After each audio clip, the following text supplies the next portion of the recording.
Y'all ever just be taking pictures of UFOs, bro?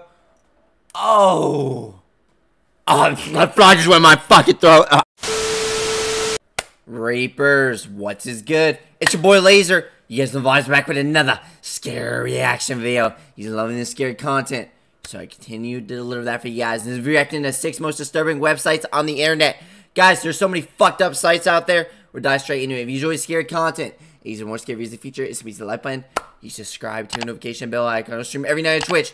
Go check out streams. Are fucking amazing. Let's dive straight into this video. Oh shit, I'm terrified, bro. Most disturbing websites on the internet. Oh fuck. RentaHitman.com is an easily accessible website on the service web. I need to hire a hitman to kill all the bitches that did me wrong in the past. For real.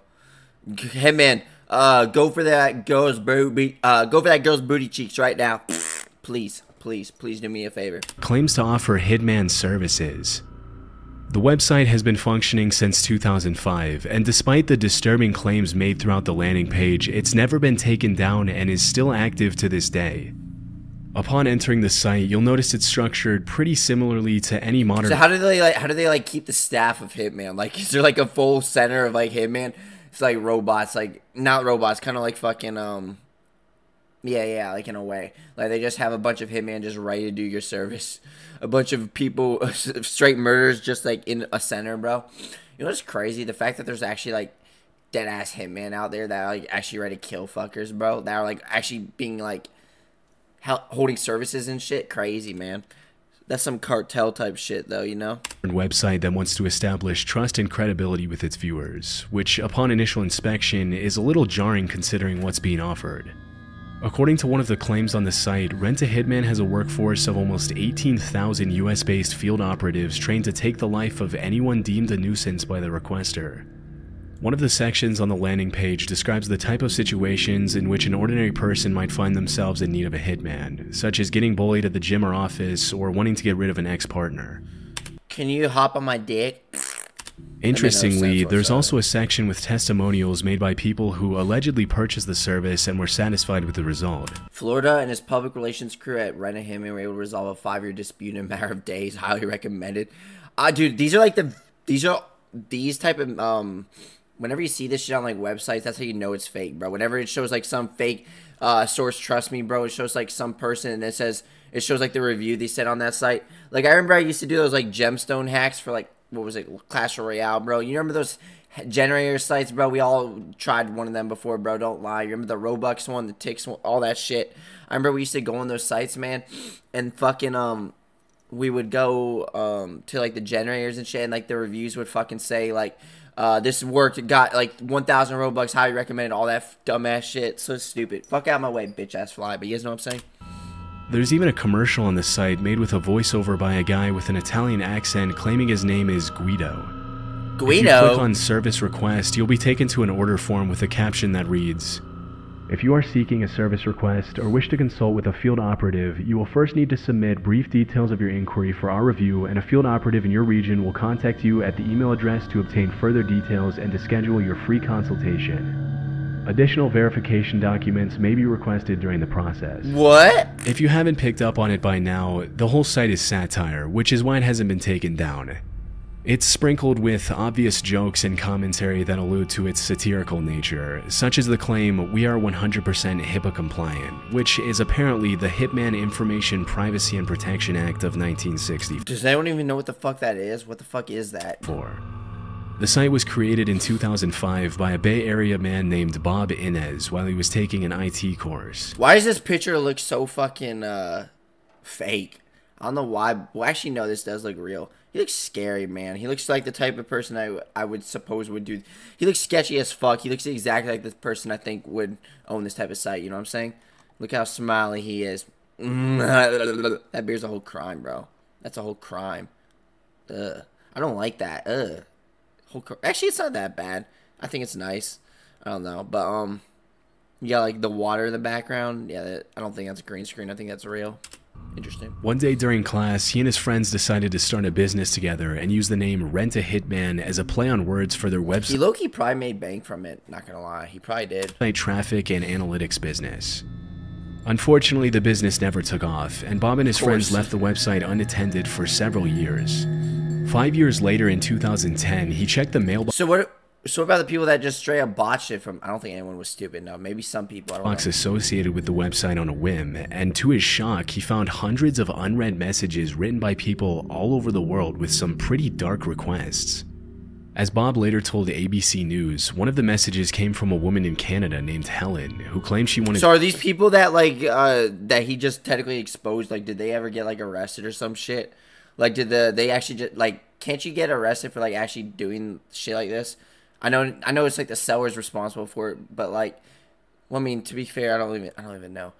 Wanting her mother and her uncle, bro. Like, the fact that these are real people, man. I swear, dude, people on the internet, man, are crazy. I mean, I'm crazy, but it's like to think that some of these people are real, man.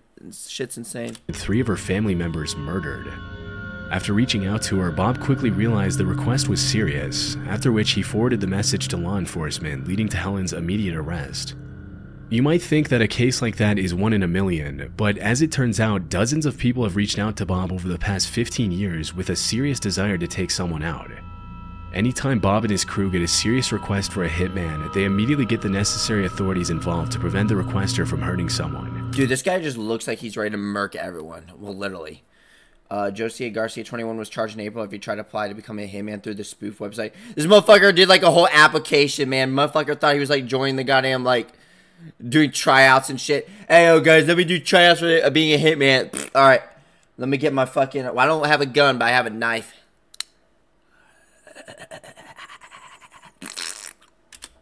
From 2010 to present day, Renta Hitman has helped prevent over 150 legitimate murder attempts.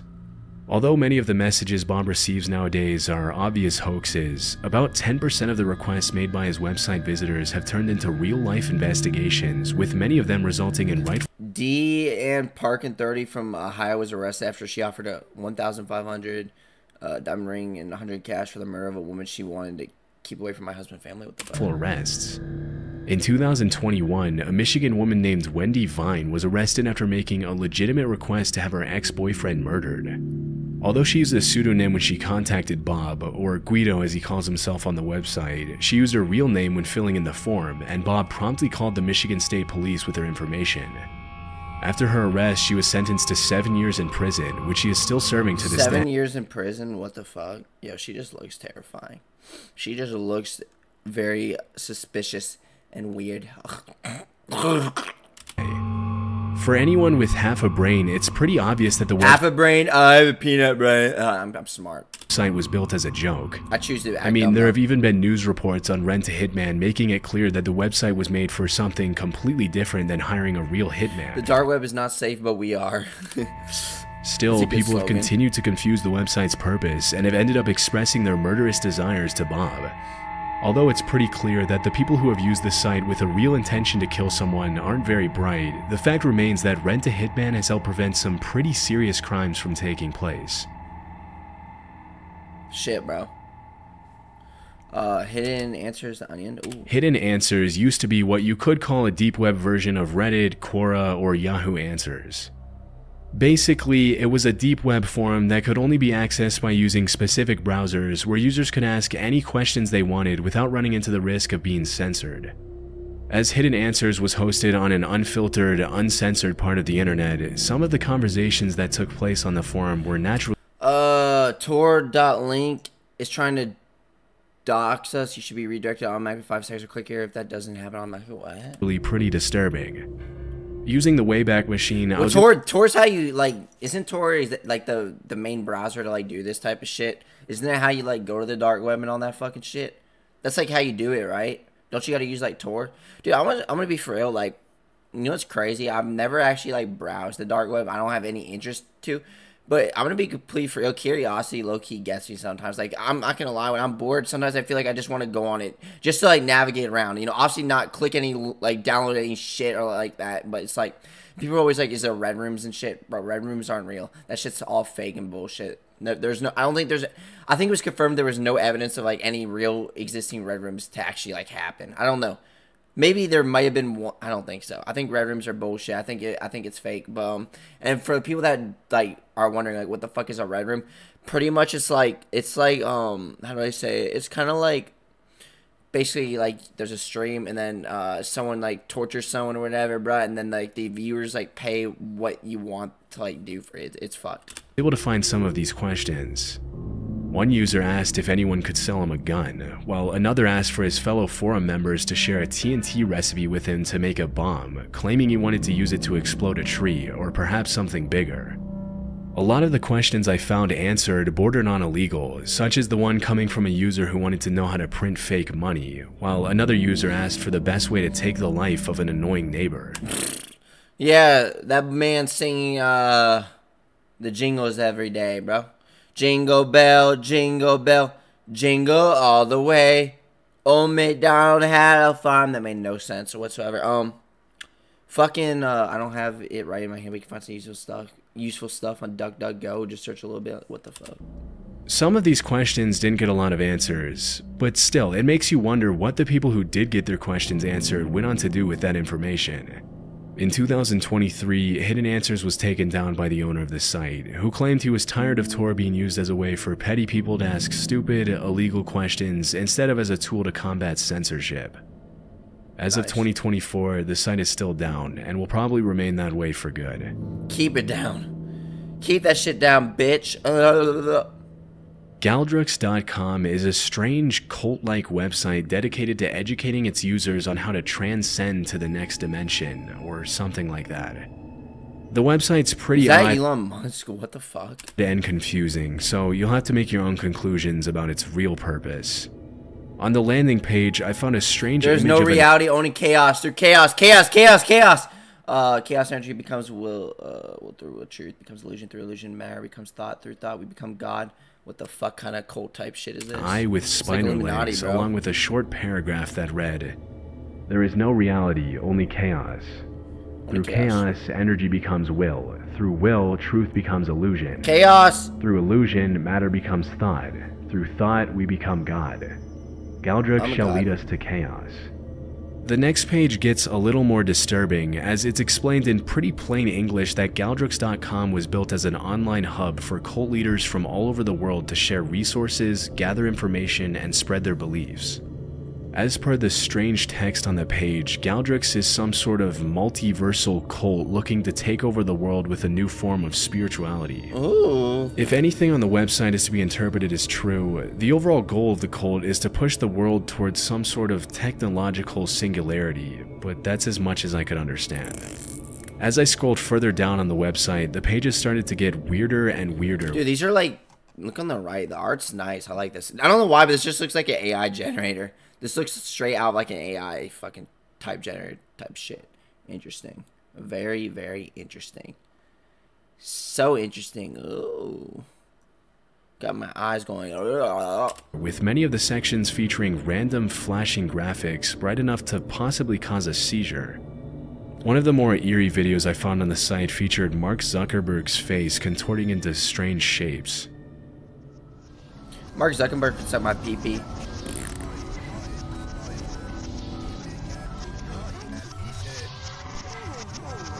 Zuck, you good?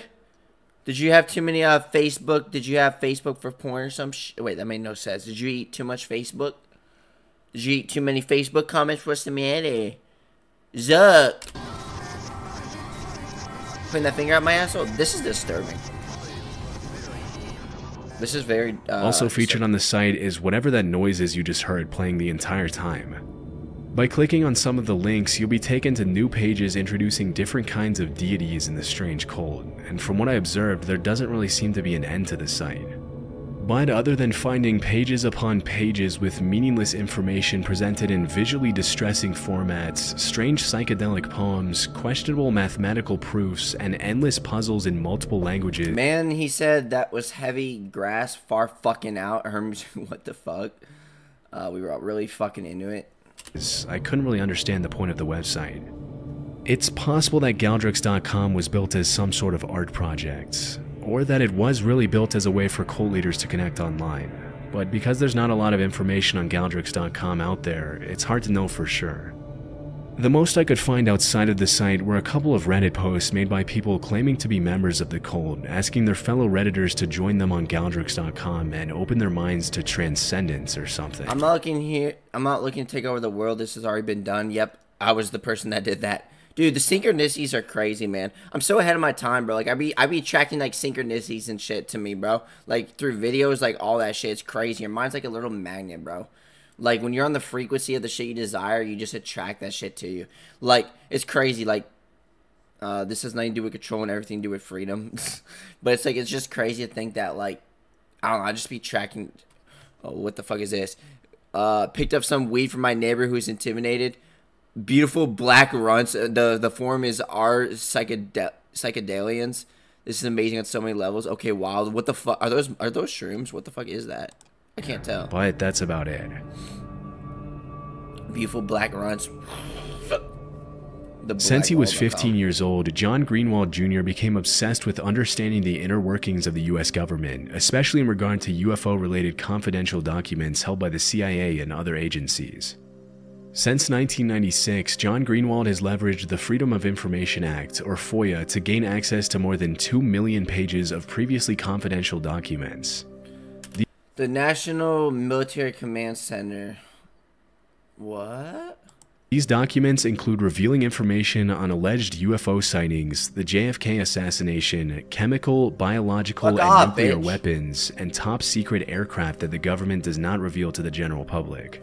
Eternal explosion during launch of a torpedo when neither vessel or seatbelt. What? Wait, I don't even know. Look at his face. Is that John Cena? Top secret. Over the past 3 decades, John has taken those millions of pages of previously classified information and housed them in a well-known online archive known as the Black Vault. Upon entering the website, you'll be greeted with a massive repository of all kinds of documents and case files presented in a pretty straightforward and no-nonsense fashion.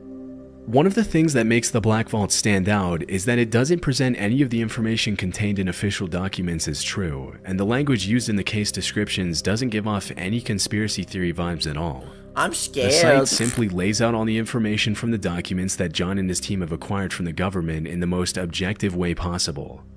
All interpretations are left to the discretion of the viewer, which has contributed to the site's unshakable credibility over the years. This straightforward and genuine type of presentation is almost what makes the site disturbing in its own type of way. For example, one of the stories I found talks about a series of alleged UFO photographs taken back in the 60s by a man named Paul Villa, which somehow ended up in the National Archives collection for the Goddard Space Flight Center. Paul Villa was a guy who claimed aliens flying saucer photos found in National Archives collection for Goddard Space Flight Center. What? Communicated with him telepathically since he was a kid, and that they once guided him to a location near Peralta, New Mexico, where he took pictures of a flying saucer. Y'all ever just be taking pictures of UFOs, bro? Oh, my fly just went in my fucking throat. His claims, Paul Villa allegedly saw the flying saucer levitating his truck and interacting with its... Dude, look at me, bro. Look how... Dude, I don't know why, but I have such an ego. Look how good I look right now, man. I literally look like Batman right now, bro. I'm literally Batman. Like, I'm literally Batman. My story, my whole lore, bro, everything. I'm literally fucking Batman. Everything... I've been through so much shit. You guys have no idea what I've been through. But it's like, I'm literally Batman. I'm literally the Dark Knight. Its environment in impossible ways. Although the claims made by Paul Villa and the authenticity of the photographs are questionable at best, the Black Vault never claims that the story is true. Instead, it simply lays out the fact that the photographs somehow ended up in the national... This looks so beautiful, though. I don't know why. This is like a whole aesthetic, bro. This is so beautiful to me. I love it. Just the idea, like, look at this, bro. This is so nice. Like, just imagine being the photographer here. Oh, man. Even if this is fake or not, I want to see a UFO so bad in, like, person. I've never seen a UFO in person in my life. I remember years ago, my cul-de-sac, I used to live in, like, a neighborhood that had, like, cul-de-sacs. If you don't know what a cul-de-sac is, if you're stupid, it's, like, those circles with, like, the houses around it. We used to have, like, a shit ton of parties. Dude, it's crazy, man. Cherish some moments. Time flies by. I remember back then, we had this party and fucking, we legit... I'm trying to remember what I was going to say. I'm thinking... I remember, like, there was, like, this glowing fire like thing just flying over the sky. It was like a circle. It was shaped like a pizza. It was like a flying orange. Like, I don't even know what it was. It was like some deflated balloon. I don't know what the fuck it was. It flew over our fucking house. Nobody had no idea what it was. It was like, and the scary part about it was like, it wasn't too far away. Like, it was very, like, it was a viewable distance. Like, it was like, I would say like a plane almost. Like, a little closer maybe. Way closer, way closer. It was like, nobody had no clue what it was. But it just flew over everyone's house. And I was like, what the fuck? National Archives collection, and it's clearly stated that the photographs were simply included on the site for reference purposes.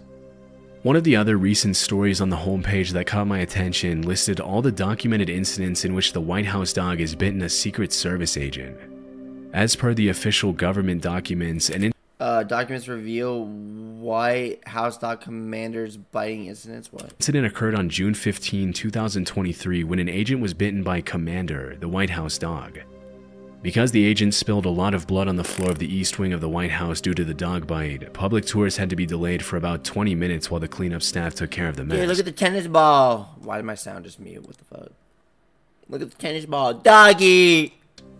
John Greenwald claims there was a video of the incident, but the White House refused to release it after he requested it, leading to an appeal being filed in February 2024. Disturbingly, there have been dozens of pretty severe incidents over the years involving dog bites at the White House. What is this? Is this like just a case of dogs biting people at the White House? Wait, what? What? How? This is such a random. This is like an ESPN type stat, bro. Easy to be skeptical about some of the cases in the Black Vault archives. Wait, is that the joke? Was it ESPN? Is it ESPN type stat? I don't fucking know. The thing that John Greenwald has revealed through his research is that UFOs are one of the most highly classified topics for government agencies, including the CIA, FBI, Pentagon, Air Force, Army, Navy, NSA, and DIA. Thanks to his constant efforts, people from all over the world are able to find revealing information on all kinds of incidents and cases, some of which have been revealed to be eerily disturbing in nature. Nice. Very nice. Goggle.com. If you were using the internet around 2006 and had the misfortune of accidentally visiting a website named Goggle.com in an attempt to search for Google.com, you're probably familiar with the infamous virus that destroyed thousands of computers in the early 2000s and became an urban internet legend. Because so much of the information on Goggle.com has been wiped off the face of the internet, at one time it destroyed thousands of computers. Researching the history of the website has proved to be pretty challenging. Even the Wayback Machine has Goggle.com blacklisted from being archived on its database, which makes it a little hard to trace its origin. However, there still is enough information out there to shed some light on the rise and fall of Goggle.com, one of the most destructive viruses in early internet history. The domain Goggle.com was registered on Valentine's Day 1998. What? For around 6 years, the website remained pretty much inactive until in 2004 some sporadic reports of the website containing dangerous malware started to spread online. Interestingly, none of the public website archives out there have any information on Goggle.com existing prior to 2004, and a lot of them have even blocked the domain altogether, making it almost impossible for us to know what the site looked like from 1998 to 2004. But out of all the possibilities, the most logical one is that Goggle.com started out as a legitimate website in 1998 and was bought out and used as a typo squatting website in 2004. Dude, I don't know why, but whenever I see computers with like this old layout, I just think of like virus detective, virus. I just think virus goes. Whenever I see like an old layout like this, I just assume a virus is on the computer. I don't know why. Typo squatting is the practice of buying a domain with a similar name to a well-known website, expecting to receive traffic from people looking for a certain keyword and accidentally misspelling it. In this case, people searching for Google.com who accidentally typed Goggle.com would land on the website. Goggle.com was coded and designed so that as soon as a user landed on it, the user's computer would be flooded with pop-up ads and legitimate-looking Windows warning banners. You want a 250 Victoria's Secret gift card? Click the OK button to claim it before time runs out. When the users tried to close the windows, hundreds more would pop up until the computer crashed, permanently damaging the system. As you can probably guess, the warning windows were completely fake and were just browser windows that translated a user's click into an OK for installing malware. Basically, if you had the misfortune of visiting Goggle.com, you might as well have said goodbye to your computer. Okay. The site was designed to destroy bitch. the user's computer by pushing the viewer to inadvertently allow files to be downloaded to their hard drive, and by the time they realized what was going on, it was too late. Similar things happened on dozens of other websites, including MySpace in 2006, where users were shown a banner ad that, if clicked, would flood the user's computer with spyware. This is making my eyes hurt, bro. One of the things that made 𝐿.com so deadly is that it pushed users to accidentally download Spy Sheriff, a malicious software disguised as an antivirus program. Once the user turned off their computer to leave 𝐿.com, as soon as they rebooted the system, Spy Sheriff would pop up claiming that there were hundreds of viruses detected on the Dude, I think it's like the scariest thing ever, bro. Like when you get those boxes, or like it's happened so many times. You get those weird ass, I don't know. You're just navigating, you're jacking your meat off the porn. You get some sketchy ad, and like it like makes you like you can't click off it. Like it keeps reappearing. The ones where like they reappear after you click it are the most scary, man. Like I just think something bad's about to happen. Computer, and many people would inadvertently authorize the malware to wreak havoc on their computer until it rendered the hardware pretty much useless. Pretty often, the user's only option would be to completely wipe the hard drive, and sometimes not even this would be enough to get their computer working again. My ball sack. In 2006, a McAfee commercial used real footage of someone visiting 𝐿.com to showcase the dangers of not having virus protection installed on your computer. Although some good did probably come from the commercial, it also incentivized a lot of people to try to get my ball sack itches. Internet attention by recording themselves visiting 𝐿.com. By the time this happened though, a lot of the vulnerabilities on most computers had been patched up by Windows, leading many people who visited the site to walk away unscathed and dismiss 𝐿.com as an urban legend, but others with less modern operating systems were not so lucky.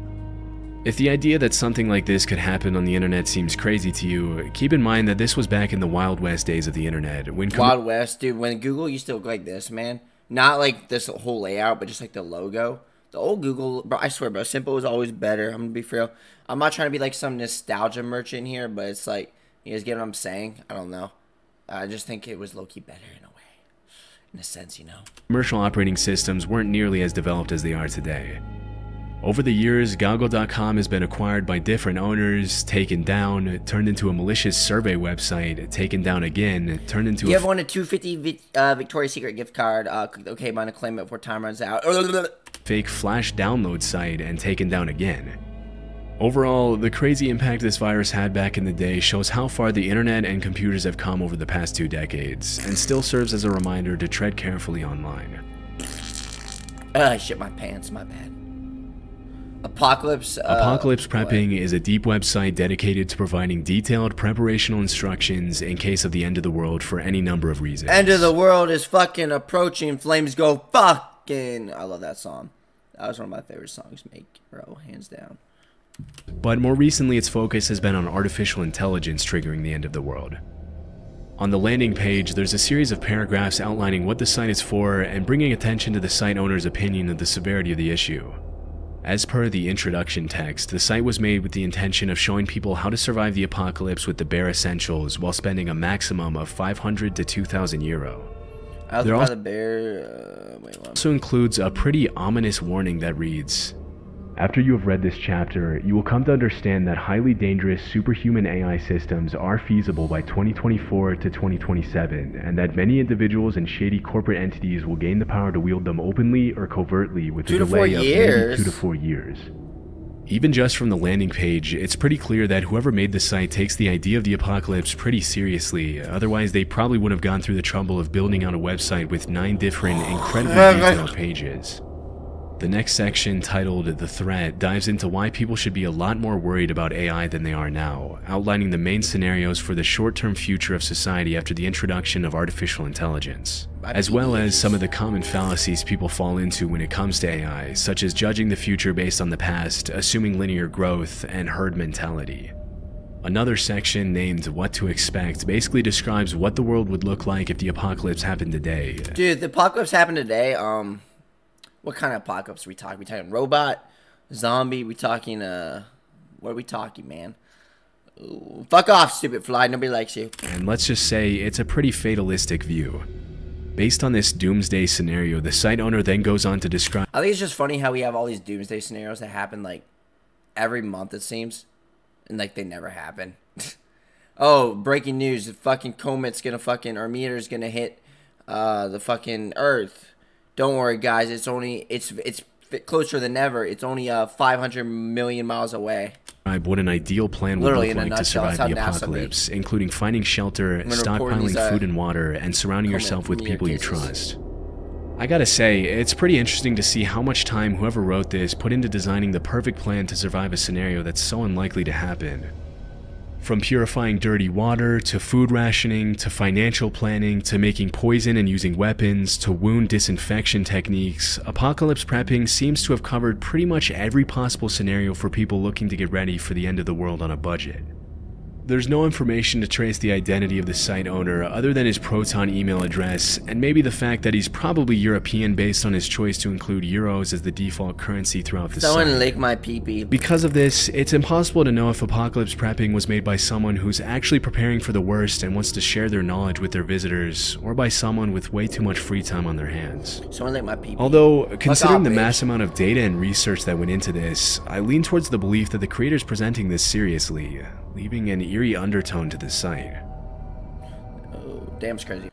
Well, guys, that's it for this video. Hope you guys enjoyed it, guys. Which one of those websites was the most scary to you? If you're scared content, you want to skip these features you need to do. I'll see you next one. Peace.